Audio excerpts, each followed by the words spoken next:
Today's lesson is on angles, lines, and transversals. Let's start with the definition of transversal. A transversal is a line that intersects two or more lines at different points.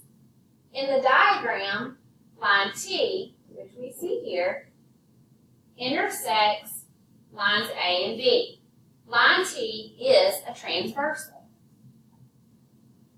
Corresponding angles lie on the same side of a transversal and in corresponding positions. Basically, corresponding angles are the same angle on the same side of a transversal. So that means they have the same position on the same side of the transversal. So we can see we have angle 1 would correspond with angle 5. They are both on the upper left hand of their lines. We also see that we have angle 2, which corresponds with angle 6. Both 2 and 6 are on the upper right-hand side of their lines. Then we have angle 3, which corresponds with angle 7.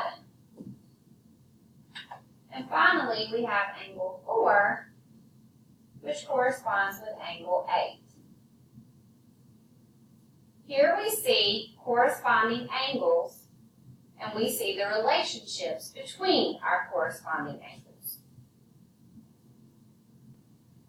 Alternate interior angles are angles that lie within a pair of lines and on opposite sides of a transversal.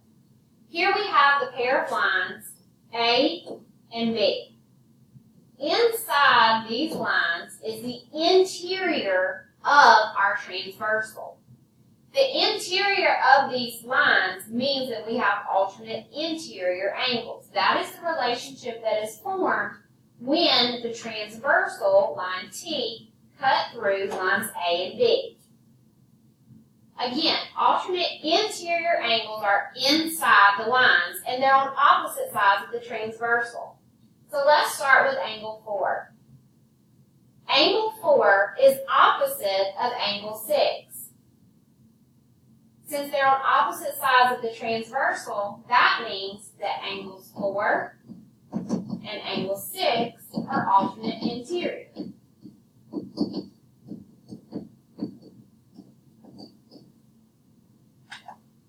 We also see we have angles 3 and 5.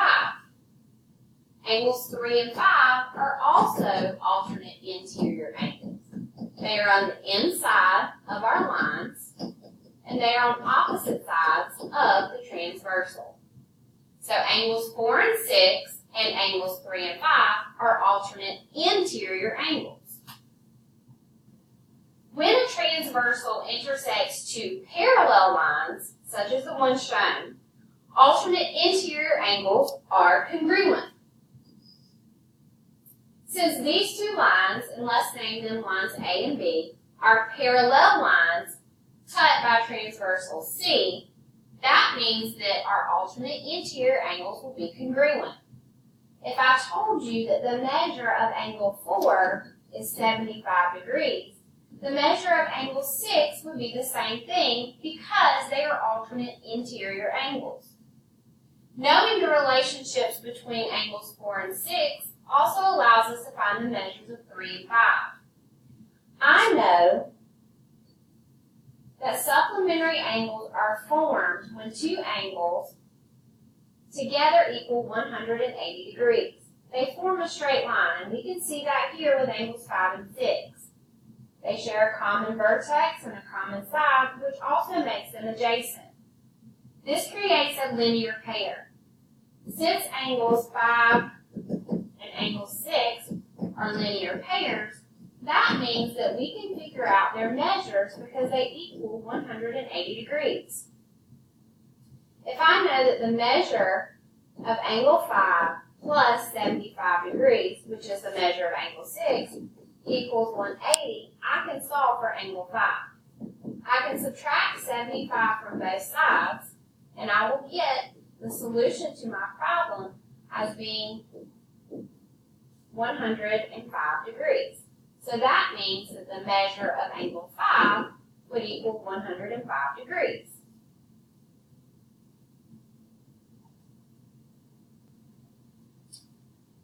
As you've seen throughout the lesson, I've been using arcs to show where we have angles that are similar to one another, whether they correspond or they're alternate interior.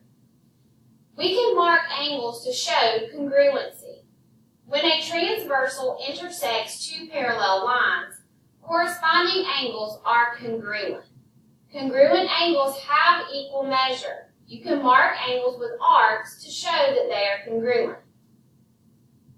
As we can see, angles 2 and 6 are corresponding angles, which means that they are congruent. Angles 1 and 5 are also corresponding angles, so they are congruent. Remember, corresponding angles aren't the only angles that are congruent. Alternate interior angles are also congruent, as are vertical angles. We will continue to explore these relationships and see which angles are congruent based on their relationships.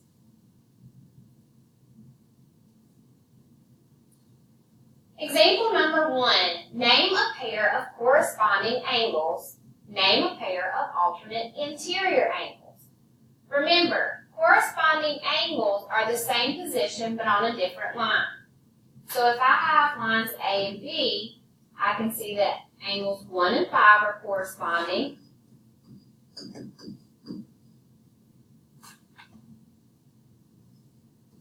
Angles 2 and 6. Angles 3 and 7.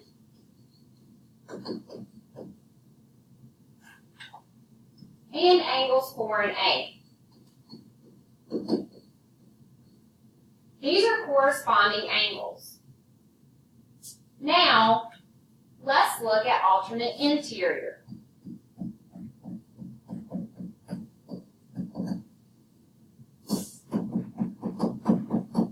Remember, alternate interior angles are angles that lie inside the pair of lines, and they're on opposite sides of the transversal. So we have angles 3 and 6, which are alternate interior. We also have angles 4 and 5, which are alternate interior.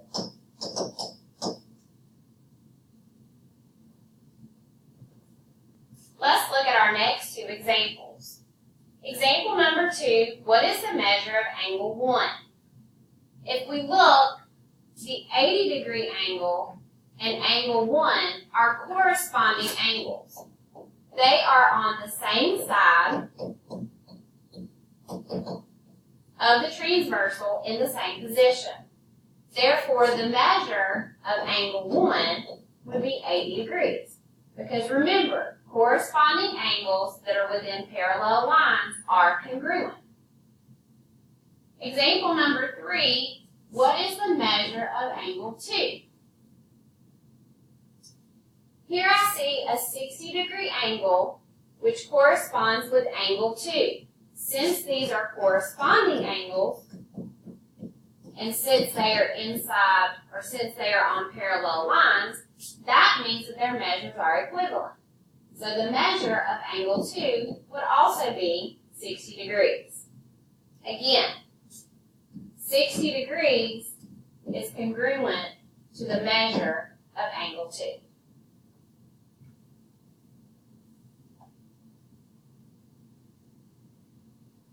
Example number 4. Andy is working on a dude ranch. She is repairing fences.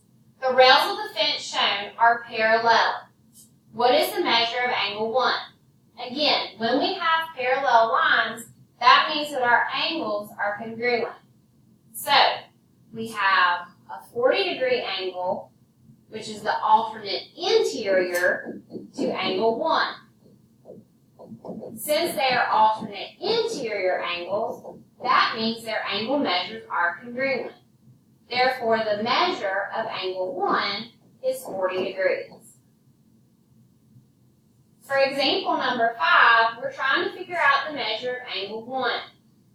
We see that angle 1 is the alternate interior to the 100 degree angle.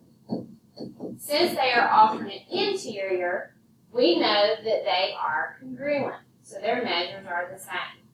So the measure of angle 1 would equal 100 degrees.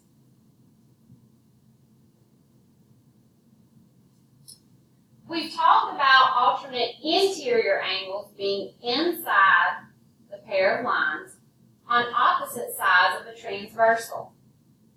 Make a conjecture about the relationship between angles 1 and 4. Justify your reasoning.